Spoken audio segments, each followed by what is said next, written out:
So we've seen a lot of older buildings come down in downtown Rochester this last year, 2007 in particular.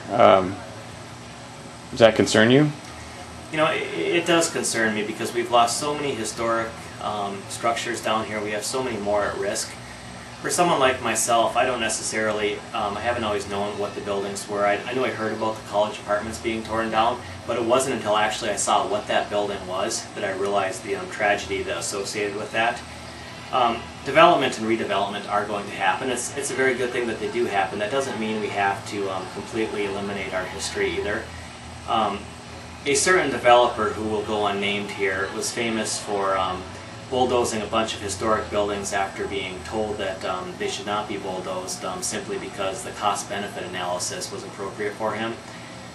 We're not at that structure in that kind of situation anymore, but there are still a number of buildings that have come down, the college apartments, the Colonial Inn, and the Repertory Theater, and we have other buildings at risk like the current Days Inn in downtown Rochester.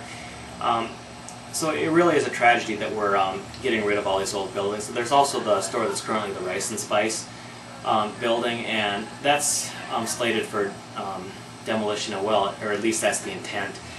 My issue is that redevelopment is good, and we don't necessarily have to maintain the entirety of a structure, but there's certainly redevelopment that can be done that preserves the facade of some of these buildings and allows redevelopment to go on in the interior and behind the facade. Other cities have done this. We don't have to tear down every historic structure we have. It's not necessary. It's really too bad that we're doing this, and with the few historic buildings that we have left, let's try and work together to figure out what we can do to preserve those ones.